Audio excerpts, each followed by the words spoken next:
හාලෝ මේ ඔයාලා මොකද කරන්නේ ටීවී එක බලනවද? අපි කලින් වීඩියෝ එකේ කතා කරා ලෝකේ පළවෙනි පුරාවිද්‍යාත්මක සාධක එහෙම නැත්නම් හිස්ටොරිකල් එවිඩන්ස් තියෙන බැටල් එක මොකක්ද කියලා. ජෙබෙල් සබා. අද අපි කතා කරන්නේ ලෝකේ වාර්තාගත පළවෙනි සටන ගැන. මේකේ ගොඩක් විස්තර කතා කරන්න දිනවා. ඒකේද වැඩි වෙලා නැස්ති කරන්න තෝ කෙලින්ම කතාවට බහින්. කතාවේ ආරම්භය වෙන්නේ 1457 ක්‍රිස්තු පූර්ව වර්ෂයේ. ගොඩ කාලයකට කලින් තමයි මේක සිද්ධ වෙලා තියෙන්නේ. මේක සිද්ධ වෙන්නේ කොහෙද? කලින් යුද්ධ වගේම තමයි උතුරු අප්‍රිකාව කොටසේ තමයි මේක වෙන්නේ. ඒතර මේ කාලේ වෙද්දි මේක ඊජිප්තුව බවට පත් වෙලා තියෙනවා. එක පැත්තකින් ඊජිප්තුව ඉන්නවා, එහා පැත්තෙන් කේනන් කියන කට්ටිය ඉන්නවා. ඉතින් අපි බලමු කවුද මේ ප්ලේයර්ස්ලා කියලා, කවුද මේ යුද්ධේ වැඩකාරයෝ කියලා අපි හොයලා බලමු. ඊජිප්තුව ගැන මම ඕගලන්ට අමුතුවෙන් කියන්න ඕනේද? හරි අමුතුයි කියන්න. ඊජිප්තුව කියන්නේ ලෝකේ තියෙන පරණම ශිෂ්ටාචාර වලින් එකක්. ඔයගොල්ලෝ දන්නවා ඒගොල්ලෝ පිරමීඩ හැදුවා, ස්ෆින්ක්ස් හැදුවා, අමුතු ආකාරයේ දෙවිවරු ඉන්නවා ඒගොල්ලන්ට. එක එක චිත්‍ර අඳින්න පුළුවන්, ඒගොල්ලන්ට භාෂාවක් තියෙනවා, හයිරෝග්ලිෆික්ස් කියලා ලියන්න පුළුවන් එකක්. පාරිමාර්ග කටයුතු හොඳයි, ආයි නෑ උපරිම කියන්නේ සෑහෙන කාලයක් ගිය ශිෂ්ටාචාරයක්. මේක අවුරුදු 1000 ගානක් තිස්සේ පැවතෙන ශිෂ්ටාචාරයක්.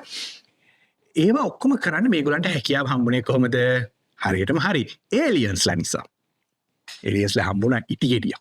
ඒලියන්ස්ලාගෙන් හම්බෙච්ච දෙයක් නෑ. හරිද? ඒගොල්ලන්ට මේ හැමදේම කරන්න හැකියාව හම්බුනේ නයිල් නදිය නිසා. නයිල් ඩෙල්ටාව, නයිල් නිම්නය මේ වගේ දේවල් නිසා තමයි මේගොල්ලන්ට මේ ලොකු ශිෂ්ටාචාරයක් බවට පත් වෙන්න හැකියාව හම්බ වුණේ. ඉතින් නයිල් නදිය වගේම ඊජිප්තුවයට ගොඩක් ලොකු හැකියාවක් තිබ්බා මේ මොනවද කියන්නේ ටයිම් කැල්කියුලේට් කරන්න. ඒ කියන්නේ ඒගොල්ලන්ට හැකියාව තිබිලා තියෙනවා කොහොමද මේ කාලය වෙනස් වෙන්නේ, කාලය මෙෂර් කරන්න එක එක ඩිවයිසස් තිබිලා තියෙනවා. අද අපි පාවිච්චි කරන විනාඩි 60 පැය පවා මුලින්ම හොයාගෙන තිබ්බේ ඊජිප්තු කට්ටිය තමයි. ඉතින් ඒක නිසා ඒගොල්ලන්ට පුළුවන්කම තිබ්බා ඒගොල්ලන්ගේ ටයිම් මෙෂරින් ඩිවයිස් එක පාවිච්චි කරලා නයිල් නදියේ ගම් වතුර අඩු වැඩි වෙන කාල, පිටාර ගන්න කාල, වියලි යන කාල ඔය ඔක්කොම හැකියාව තිබ්බා කොහොමද මෙෂර් කරලා ප්‍රෙඩික්ට් කරලා වෙන්නේ කොහොමද කරන්න කියලා. ඉතින් එහෙම කරන්න පුළුවන් වුණාම ඉතාමත් හොඳ කෘෂි කර්මාන්තයක් ඒගොල්ලන්ට තිබුණා. ඒක නිසා ඒගොල්ලන්ට හොඳ ශක්ති ප්‍රභවයක් තිබුණා. ඉතින් දැන් කාලේ හොඳම ශක්ති ප්‍රභවයේ දැන් ඉදි බැටරි බවට පත් වෙගෙන යනවා. ඊට පස්සේ ටික කාලයකට කලින් ඩීසල් එන්ජින්. ඉතින් ඒ වගේ දේවල් ඒ කාලේ තිබුණේ නැහැ. කාලේ තිබ්බේ මිනිස්සු විතරයි. මිනිස්සුන්ට හොඳට කන්න බොන්න තියෙනවනේ. මිනිස්සුන්ට ශක්තිය තියෙනවනේ. ඒගොල්ලෝ තඩි ගල් තල්ලු කරගෙන දවස වුණත් යනවා. මොකද ගෙදර ගියාම ආයෙ නැහැ සුපිරි කෑම එක තියෙන නිසා. ඉතින් ඔය වගේ හේතුන් නිසා ඊජිප්තු ශිෂ්ටාචාරය ගොඩක් දියුණු එකක් බවට පත් වුණා. දැන් මේ කාලේ වෙදී 1457 ක්‍රිස්පූර්ව වර්ෂයේ වෙද්දී ගොඩක් කල් ගිහිල්ලා ඊජිප්තු ශිෂ්ටාචාරය පිරමීඩ ඇදලා අවුරුදු 10 ගාණක් ගිහිල්ලා. දැන් මම මෙතන කියන්න ඕන එක දෙයක් තියෙනවා. දැන් මේක මේ වාර්තාගත යුද්ධය කියලා මම කියවනේ ඒක යන්නේ ජෙබෙල් සබා සහ මෙතනට වෙනකන් යුද්ධ උනේ නෑ කියන එක නෙවෙයි. සෑහෙන යුද්ධ වෙලා තියෙන උනාට වැඩිම රෙකෝඩ් එකක් තියෙන්නේ, වැඩිම විස්තර ප්‍රමාණයක් සඳහන් වෙන යුද්ධ හැටියට දැනට තියෙන්නේ පුරාවිද්‍යාඥයෝ හොයාගෙන තියෙන හැටියට මේ යුද්ධය තමයි. දැන් මේ කාලේ වෙද්දී ඊජිප්තුව ට්‍රාන්සිෂන් එකක් වෙනවා ඕල්ඩ් කින්ග්ඩම් කියන කන්සෙප්ට් එකේ ඉඳන් නිව් කින්ග්ඩම් කියන කන්සෙප්ට් එක. මේගොල්ලෝ අලුත් රාජධානියක් බවට පත්ලා පුනරුදය ගෙනල්ලා මාර සීන් එක තමයි මේගොල්ලෝ ඉන්නේ. මේ වෙද්දී 18 වෙනි ඩිනස්ටි එක දක්වා ඊජිප්තු ෆේරෝස්ලා ඇවිල්ලා තියෙනවා. ඒ අතර ෆේරෝ කෙනෙක් හිටියා තුට්මෝස් the third කියලා. හරි පොර අයියා හරි ආයි නෑ අම්මට සිරියා වැඩිය දන්නේ නැද්ද ජිම් එකට ගිහලා බොඩිය හදාගෙන අඳන්න හැම වුණාද කියලා මම මේගොල්ලන් පින්තූරයක් පෙන්නන්නේ මේ වගේ දෙයක් වෙන්න ඇති කියලා. හරි මම දන්නේ කොහමද පොර අයියා. ඉතින් පොර තමයි මේක රන් කරගෙන ගිහින් තියෙන ඒ කාලේ වෙද්දී මේක 1450 ටිකක් කලින්. මොකද එතනට එන්න කලින් අපි කතා කරන්න ඕනේ කේනන් ගැන. මේ වචනේ අහලා තියෙනවා. අර පිටිපස්සේ කාපාට ෂර්ට් එකකින් ළඟ ඉන්න කෙනා දන්නවා. මොකද ඔයගොල්ලෝ කතෝලික අධ්‍යාපනයක්, ක්‍රිස්තියානි අධ්‍යාපනයක් ලැබලා තියෙන කෙනෙක් නම් කේනන් කියන වචනේ ඔයගොල්ලන්ට අලුත් දෙයක් නෙමෙයි. මොකද කේනන් කියන්නේ ප්‍රොමිස් ලෑන්ඩ් කියන එකට තමයි.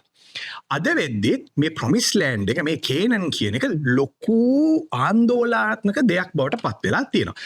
දැන් මේ මැප් එකේ බලන්න මේක දැකලා තියෙනව නේද? මේ ඉන්ටර්නෙට් එකේ ඉඳලා තියෙනවා නම් පහුගිය කාලේ පහුගිය අවුරුදු 70 80 90 100 මම හිතන්නේ වෙනකම් ගත්තොත් මේක කෑල්ල ගොඩක් වැදගත් ඉඩම් කොටසක්.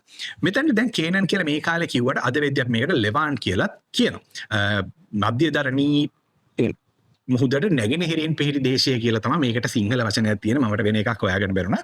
මේකට ප්‍රොමිස් ලෑන්ඩ් කියලා කියන්නේ මේකට ගොඩක් නම් තියෙනවයින් ඔයගලන්ට තේරුම් ගන්න පුළුවන් මේක ගොඩක් වැදගත් ඉඩම් කෑල්ලක් වෙන්න ඕනේ කියලා. දැන් ඔයගලන්ට පේන මේ සයිඩ් එකේ තියෙන මැප් එකේ ඔයගලන්ට පේන්න ඕනේ මේ ඊජිප්තුවයි ඉහා ලෝකයේ සම්බන්ධ කරන කෑල්ල තමයි මේ කේනන් කියලා කියන්නේ.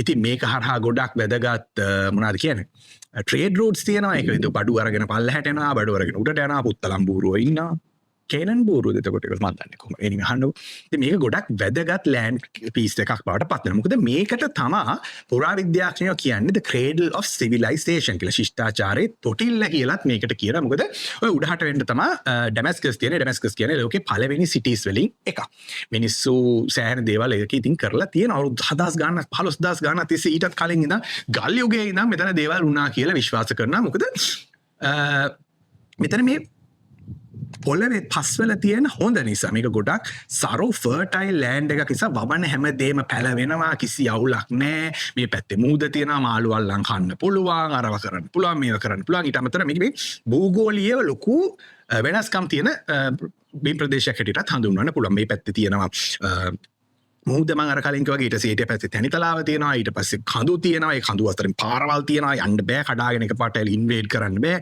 ඊට එහා පැත්තෙන් තියෙනවා කාන්තාරයක් ඉතින් මේ වගේ දේවල් නිසා මේ කේනන් කියන ලෑන්ඩ් එක කන්ටෙස්ටඩ් ලෑන්ඩ් එක හරියට ප්‍රශ්න තිබිලා තියෙනවා අපේ අපේ දැන් උනත් ඉස්රායල් පලස්තීන යුද්ධය වෙලා තියෙන්නේ මේක අපේ යකෝ කියන තියෙන ගැටලුව නිසා තමයි සිද්ධ වෙලා තියෙන්නේ මේක ගොඩක් පරණ නිජබිමක් ඉතින් මේක තියෙන වටිනාකම කියලා නිම කරන්න බෑ මේකට හැමතිස්සෙම ගහ ගන්නවා ඉතින් ඒක කවදාවත් මම හිතන්නේ ඉවර වෙයි කියලා මොකද කතෝලිකයා විශ්වාස කරනවා කවදාද යේසුස් වහන්සේ මෙතනට තමයි එන්නේ මුස්ලිම්යා විශ්වාස කරනවා මොහම්මඩ් එන්නේ මෙතනට එතකොට ඔය හැම ආගමකම ඒබ්‍රහමික් රිලිජන්ස් හැම එකේම වගේ මූලස්ථානයේ හැටියට හඳුන්වන්න පුළුවන් මේ කේනන් කියන ප්‍රදේශය. ඉතින් මේ 1957 වෙද්දී ක්‍රිස්තුපූර්ව මේ ඒරියා එක රන් කරලා තිබ්බේ සිටි ස්ටේට්ස් වලින් මං හරි ආස කන්සෙප්ට් එක තමයි සිටි ස්ටේට්ස් කියන. ඕගොල්ලෝ මගේ channel එක කලින් බලලා තියෙනවා ඕගොල්ලෝ දන්නවා මම සිවිලයිසේෂන් ගේම් එකට පට්ට කැමති. ඒක සිටි ස්ටේට්ස් කියන කන්සෙප්ට් එක තියෙනවා. සිටි ස්ටේට් එකක් හැදෙන්නේ මොකක් හරි සෙටල්මන්ට් එකක් ට්‍රයිබ් එකක් වගේ කට්ටිය එකතු වෙලා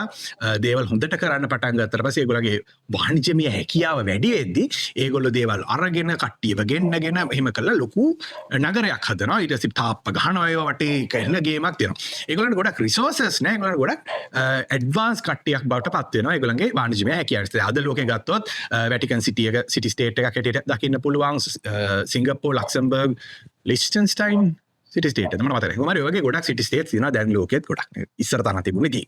මේ ඉස්සර තරම් තිබුණේ කියන්නේ කේනන් වල තිබිලා තියෙන එක තැනකදී 300 ගාණක් සිටි ස්ටේට්ස්. මොකද ඒ එක සංස්කෘතිකමය වෙනස් ආගමික වෙනස්කම් විශ්වාස ඇදහිලි ඔය වගේ වෙනස්කම් නිසා මේ සිටි ස්ටේට්ස් වෙන් වෙලා ගිහිල්ලා තියෙනවා. ඉතින් ඔය වගේ තමයි සීන් එක තියෙන්නේ. හරිද? ඉතින් අර තුට්මොස් දෙසකන් මං කලින් කතා කරන්නේ පොර ඇවිල්ලා කියලා තිබ්බා මෙහෙමයි මල්ලේ කේනන් වලට ගිහිල්ලා කියලා තිබ්බා මේ දැන් ඕගොල්ලෝ මට දන ගහන්න ඕනේ මං කියන විදිහට වැඩ කරන්න ඕනේ මම තමයි ඊජිප්තුවේ අයියා ඕගොල්ලන්ට පේනවනේ අපිට සඩි ආමි එකක් තියෙනවා අපිට කණ්ඩ බොන්න තියෙන මේ පිරමීඩ දැක්කද අපි හදලා තියෙන උඹලා යට කරන්න පුළුවන් මිනිහ අරගයි මේකයි කියලා කින්ඩි ටෝක් එකක් දාලා උඹ බය කරලා තිබිලා තියෙනවා මොකද ඊජිප්තුවල ලොකු උමනාවක් තිබිලා තියෙනවා ඒ කියන්නේ ඔව් නයිල් නදිය තියෙනවා තමයි ඒ වුණාට අරකේ තියෙන ෆර්ටයිල් ලෑන්ඩ් එක අපිත් අගිල්ලා අල්ල ගන්න ඕනේ කියන මේ එක්ස්පැන්ෂනිස් කියන මයින්ඩ්සෙට් එකේ තමයි කවුද ඊජිප්තුව ඉඳලා තියෙන්නේ. ඉතින් ගියාට පස්සේ කේනන් වල කට්ටිය කියලා තිබ්බා හරි ඔයා ලොකු එක්කෙනා ඔයා කියන දේ තමයි එහෙනම් හරි ඔයා අයියා නේ අපි ඔයා කියන දේ විශ්වාස කරන්නම් කියලා තුට්මොස් තර්ඩ් අනිත් පැත්ත සෙකන්ඩ් අනිත් පැත්ත හැරලා ආපු ගමන් කට්ටිය කිව්වා අපි කියන දේ අහන්න ඕනේ නැහැ අපි ඒක කරගෙන යමු කියලා ඉතින් පොඩි වලි තිබිලා තියෙනවා. ඊට පස්සේ තුට්මොස්ගේ සෙකන්ඩ් ටිකක් කල්යදී කූරිය ගහලා තිබ්බා එයා කලොරිය කරලා තිබ්බා එයා වෙලා තිබ්බා. ඉතින් ඊට පස්සේ එයාගේ හාෆ් සිස්ටර් ඒ කියන්නේ මෙයා බැඳලා හිටියේ එයාගේ ස්ටෙප් සිස්ටර් කෙනෙක්ව ඒක ඉස්සර සාමාන්‍ය දෙයක්. ඒ කියන්නේ බ්ලඩ් ලයින් එක ලිනියේජ් එක කන්ට්‍රෝල් කරන්න පාර්ලේ කරන්න පරිස්සම් කරන්න ඕන නිසා ඒගොල්ලෝ සාමාන්‍යයෙන් පවුලේ කට්ටිය බඳිනවා. ඕගොල්ලෝ ඒක කරන්න යන්න එපා. මේ කුමාරි හැෂ්පුත් තමයි ඒ අක්කගේ නම.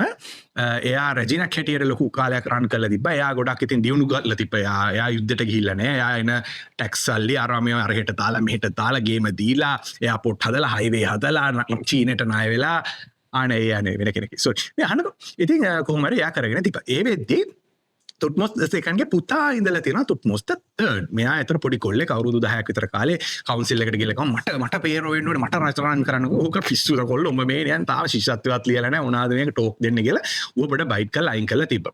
ටිකක් කාල ගියාට පස්සේ අර තුට්මොස් දෙකන්ගේ අක්කා හෂ්පුත් එයා මැරලා තිබ්බා. ඊට පස්සේ තුට්මොස් තර්ඩ් ගිහලා හරි එහෙනම් දැන් මගේ තමා රාජ්‍ය කියලා පොර අරගෙන දැහැමෙන් සෙමෙන් කරගෙන යද්දී කේනන් වල කට්ටිය දැක අම්මට සිරි මූමේ පොඩි කොල්ලෙක් මූට කියන්නේ පොඩි කියන්නේ ඒතර ඌට දැන් වයසට ගිහින් 18ක් කාලක් 20ක් විතර ඇති මම හිතන්නේ මට හරියට මතක නැහැ කීයද වයස කියලා මට හොයාගන්න බැහැ කොහොම හරි ගොඩක් සඳහනක් නැහැ ඒක ගැන කොහොමද දැන් කොල්ල දැන් දන්නද ඒ වුණාට හරි ඉන්එක්ස්පීරියන්ස් එහෙම ලොකු ෆේරෝ කෙනෙක් නෙමෙයි දන්නද යුද්ධ කළා රාමයව නැති නිසා අරුන් කිව්වා හරි එහෙනම් මූට දෙන්නම් කියලා කඩේෂ් කියලා සිටි ස්ටේට් එකක් තිබිලා තියෙනවා මොනාද කියන්නේ කේනන් වල ඊට පස්සේ මෙගිඩෝ කියලා තව සිටි ස්ටේට් එකක් තිබිලා මේගොල්ලෝ කතා කරගෙන යද්දී දැන් මේ මැප් එකේ බලුවොත් ඔයගලන්ට පේනවා කේනන් වලට උඩින් තව රාජධානි කීපයක් තිබිලා තියෙනවා විශේෂයෙන්ම හිටයිට් මිටානි එතකොට මෙසොපොටේමියා මේ වගේ රාජධානි ගොඩක් තිබිලා තියෙනවා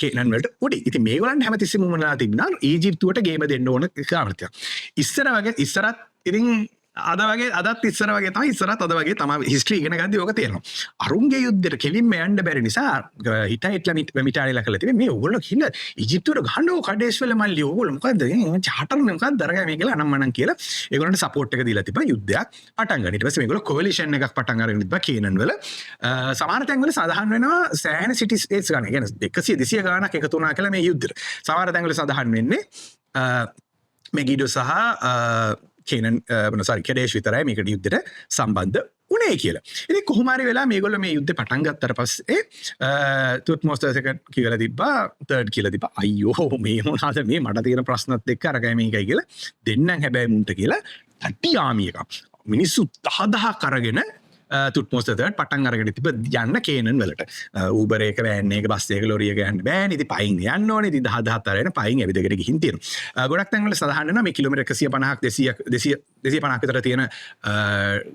ටුවර් එක මේ පයින් යන පාද චාරිකාව මේගොල්ලෝ දවස් 10න් කම්ප්ලීට් කරා කියලා අද වලින් බැලු අද කාලේ හැටියට බැලුවත් මේගොල්ලෝ ලොකු ගේමක් ගිහලා තියෙනවා ඉතින් 10000 ගාමී එකක් එක්ක ඇවිදගෙන ඉඳි කවුරුත් මැදින් හිටගන්නේ නැහැ නෑ උඩට යන්න බෑ කියන්න බෑනේ කොහමරි කේනන් වල අයින දිගේ ගිහිල්ලා මේගොල්ලෝ ජෙස්රේල් වැලි කියන එකේ තියෙන මෙගිඩෝ කියන සිටි එකේට ගාවට යන්න පටන් ගත්තා. අර මං කලින් කිව්වනේ මේක මේ කඳු තියනවා කියලා. ඔන්න එතනින් තමයි මේ බැටල් එකේ හොඳම කතන්දරේ පටන් ගන්නේ.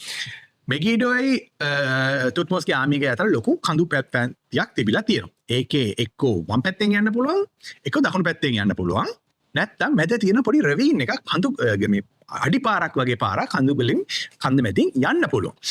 ඉතින් මේගොල්ලෝ මෙතන කැම්ප් කරන් බලන් ඉද්දි ලොකු ටෙන්ට් එක ඇතුලේ රජතුමාගේ කවුද ෆේරෝගේ කට්ටිය ඇවිල්ලා කියනවා සර් ඔම කරන්න බෑ මේ අපි දකුණු පැත්තෙන් යන් වම් පැත්තෙන් යන් අරක කරමු මේක කරමු කියලා සෑහෙන ගේමක් ගිහිල්ලා තියෙනවා. ඊට පස්සේ තුත්මෝස් කියලා දෙනවා කට වහපන් මේක මගේ රට මගේ යකෝ කියලා අරක මේකයි කියලා තිබ්බ නෑ අපි වම් පැත්තෙන් ගියොත් උන් අනිවාර්යෙන් බලාපොරොත්තු වෙනවා අපි වම් පැත්තෙන් ඉන්නවා කියලා. අපි දකුණු පැත්තෙන් ගියොත් උන් අනිවාර්යෙන් බලාපොරොත්තු වෙනවා දකුණු පැත්තෙන්. 10000 කාමී එකක් right. කවුරුත් බලාපොරොත්තු වෙන්නේ අපි මේ චූටි රවීන් එක මේ අඩිපාරේ අපි යමු කියලා. ජෙනරල් එක සර් කොහොමද කරන්නේ මේ 10000 යන්න බෑ. එක එක පස්සේ යන්න ඕනේ. සිංගල් ලයින් එක යන්න ඕනේ. මේ අපි මේ අශ්වාරෝහකයෝ ගෙනත් තියෙනවා. කොහොමද ඒව ගෙනියන්නේ? මේ රට තියෙනවා. මේ කොහොමද ප්‍රශ්න ආදී අරගෙන ගලපන්. ඔක්කොම ගලපන්. එක ලයින් එකකට මට ඔක්කොම ඕනේ කියලා. ෆේරෝ කෙනෙක්ගේ වාසි යන්නේ ඒකයි මචං. දැන් අපි ඔෆිස් එකේ ගිහිල්ලා කිව්වොත් නෑ නෑ මෙහෙම නෙමෙයි මේ සොෆ්ට්වෙයාර් එක මෙහෙම හදන්න ඕනේ කිව්වොත් බොසා කැමති වෙන්නේ නැහැ රයිට් ඒ උනාට ෆේරෝ කෙනෙක් නම් හරි ලේසි කියන දේ කට්ටිය කරනවා ඉතින් කොහොම හරි වෙලා මේගොල්ලෝ කට්ටිය මෙහෙම කඳු පාර මැදින් ඇවිදගෙන ගිහිල්ලා හැපැත්තට ගිහිල්ලා මෙගීඩෝ වලට යද්දී අර කඩේෂ්ගේ මෙගීඩෝගේ ආමීස් දෙක අර කිව්වාගේ දකුණු පැත්තේ වම් පැත්තටයි බෙදලා ගිහිල්ලා බලන් ඉඳලා තියෙනවා ආමීක දැන් එයිනේ කියලා ඉట్లా තිබ්බා ආමී එකක් නැහැ කොහොම හරි ඊට පස්සේ මේගොල්ලෝ මේ මෙගීඩෝ කියන සිටි එක ගාවට ගිහිල්ලා ගියේ මිල්ලුවම අරගොල්ලෝ ඉස්සරහට එල්ල සිංගල් ෆයිල් එක ඉඳලා තියෙනවා ටක්මෝස් සෙල්ලම් කොල්ලෙක්නේ ඌ ටක් ගාලා කළා තියෙන මෙහෙම අර්ධ කවයකට කොන්කේව් විදිහට උත්තල හැඩයට මෙහෙම කළා ආමියක යාගේ තියාගෙන තිබිලා තියෙනවා. එතකොට ෆ්‍රන්ටල් ඇටැක් එකකදී අරගොල්ලන්ගේ ෆ්ලෑන්ක් එක ගාඩ් කරන්න හැකියාව තියෙනවා. මේක මේ පින්ස මූව් එක කවුන්ටර් කරන විදිහ තමයි තියෙන. පින්ස මූව් එක කරනකොට මිරිකන වගේ එකක් තමයි කරන්නේ. අර සිංගල් ලයින් එක දෙපැත්තට ඇවිල්ලා බෙදිලා පොඩි බොක්සින් එකක් වගේ කරලා ගේම දෙන්න තමයි ප්ලෑන් කරලා තියෙන්නේ. මේක කරගන්න දෙන්නේ නැති වෙන විදිහට තමයි තුත්මෝස් යාගේ ආමික හදලා තියෙන්නේ. කොහමද යුද්ධය වැඩි වෙලා තිබුණේ නැහැ. ඒගොල්ලෝ දඩබඩ ගාලා ගහලා ඉවර කරා. ඊජිප්තුවේ කට්ටිය 10000න් 4000කට කිට්ටු වෙන මරුණා මේ යුද්ධේ බැටල් එකේ. ඊට පස්සේ අරගොල්ලන්ගේ පැත්තෙන් 8000 ගානකට කිට්ටු වෙන මැරලා තිබ්බා. සෑහෙන කට්ටියක් රෙස්ට් නේද? ප්‍රිසනර්ස් ලැටියට අරන් තිබ්බා. ඊට පස්සේ මේගොල්ලෝ මෙගීඩෝ කියන සිටි එක අල්ලගෙන සීජ් එකක් හැටියට පාරගෙන යුද්ධ දාලා නැද්ද මේ ගේම තීලා කොහොම හරි කරලා මේක අල්ල ගන්න ඕනේ කියලා කොටු කරලා කෑම එන්න දෙන්නේ නැති වෙන්න මාස 7ක් මේ සීජ් එක කරලා තිබිලා තියෙනවා. ඊට පස්සේ සීජ් එක ඉවර වෙද්දී මාස 7කට පස්සේ කට්ටිය බඩගින්නේ වැහැරිලා කන්න ඇඟට පණ නැතුව එළියට එලා හරි අපිට සභාවට අපි ඉතලා කරපු දෙයක් නැවේ මේකයි කියලා යටත් වෙලා තිබුණා. ඊට පස්සේ කවුද තුත් මොස්කලා දෙන හරි ආයි මේවා කරන්න එපා. ආයි කරොත් ඇවිල්ලා උඹලා සුන්නත් දූලි කරලා දානවා මම තව කට්ටියක් ගෙනල්ලා. හැබැයි උඹලගේ ඔක්කොම පුත්තුන්ව මට දෙන්න ඕනේ කියලා සෑහෙන ලොකු අයගේ පුත්තුන් අරගෙන ගිහිල්ලා එයා ඊජිප්තුවේ එයාගේ ළමයි හැටියට නේ ඇත්තම කියන්නේ හදාගන්න අරගෙන තිබිලා තියෙනවා. ඊට පස්සේ ඔහොම තමයි සීන් එක තියෙන්නේ. ඊට පස්සේ දැන් ඔයගොල්ලෝ සමහරට හිතනවා 10000ක් 20000ක් කියන මහ ලොකු දෙයක් නෙවෙයි. සමහර channel වලටම ඉන්න මිලියන ගණන් දැන් වෙද්දි කියන. right? ඒ ලොකු නම්බර් එකක් නෙවෙයි උනට. ඔයගොල්ලෝ තේරුම් ගන්න ඕනේ දේ තමයි දැන් ගොඩක් එස්ටිමේට්ස් වල හැටියට ඒ කාලෙදී මුළු පෘථිවියම මිනිස්සු ඉඳලා තියෙන මිලියන 40ක් විතර තමයි. ඉතින් මේ යුද්ධ කොච්චර දරුණුද කියන එක තේරුම් ගන්න පුළුවන් අනිත් දේ තමයි මේක වෙච්ච මේ විනාශේ කාණේජ ගැන කතා කරද්දී දැන් ඔයගොල්ලෝ again ක්‍රිස්තියානියාගෙන් අපි වචනයක් ගමු ආමගෙඩන් කියන එක ලෝක විනාශය කියන එක එන්නේ කොහෙන්ද කියලා ගත්තා. මේ වචනේ එන්නේ අර මෙගීඩෝ කියන සීන් එකේ තමයි. මගීඩෝ කියන එකෙන් තමයි ආර්මගඩන් කියන වචනේ ඇවිල්ලා තියෙනවා. ඉතින් පොඩි භාෂා ලෙසන් එකකුත් ඕගලන්ට අද හම්බ වුණා. ඉතින් මේ යුද්ධේ වැදගත්ම දේ තමයි මේ වාර්තා තියෙන එක. මේකට හේතුව තමයි රජතුමා එහෙම නැත්නම් ෆේරෝයාගේ පර්සනල් ස්ක්‍රයිබ්ස් එහෙම නැත්නම් දේවල් ලියා ගන්න එක න ලියන මහත්තයව අරගෙන ගිහලා තියෙනවා. එයාගේ නම චිඩීනි කියන තමයි එයාගේ නම. ඊට පස්සේ මෙයා මේකේ ඔක්කොම වාර්තා අරගෙන කොච්චරක් මරනවද කොච්චරක් ගෙනිච්චද මොකද උනේ ඒ කියන්නේ අරුන්ගෙන් ගත් කියන්නේ කේනනයිස්ලගෙන් හොරකම් කර කියන්නේ ලූට් ප්ලන්ඩර් කරපු දේවල් වල විස්තර පවා මේගොල්ලෝ ලියාගෙන ඇවිල්ලා කාර්නක් කියන සිටි එකේ ටෙම්පල් එකක බිත්තියේ ලොකුවට ලියලා දෙන අපි තමා කෙරුමෝ කියලා ලියලා තිබ්බා. ඉතින් මේක ගොඩක් වැදගත් දෙයක්. මොකද පුරාවිද්‍යාඥයෝ මේක හොයාගත්තා ඊට පස්සේ ඒගොල්ලෝ වෙල තේරුම් අරගෙන තියෙනවා. කියන්නේ වෝෆෙයා කියන එක එහෙම නැත්නම් යුද්ධ කරන විදිහ කොහොමද මේ කියන එක අතීත ලෝකේ අපිට හොයාගන්න හැකියාව තිබුණා. තමයි ඉතින් ලෝකේ පළවෙනි වාර්තාගත යුද්ධය. ඉතින් මොකද හිතන්නේ මොනවාද ඔයගලන්ට තියෙන ප්‍රශ්න මොනවාද ඔයගලන්ට මේ ගැන හිතුනේ ඊළඟට මම මොනවාද කරන්න ඕනේ ඒ වගේ දේවල් පල්ලෙහා කමෙන්ට් සෙක්ෂන් එකේ දාලා කියන්න. මම හැම කමෙන්ට් එකකටම රිප්ලයි කරන්න try කරනවා. ඔයගොල්ලෝ මොන හරි දෙයක් ඉගෙන ගත්තා නම් අමතක කරන්න එපා.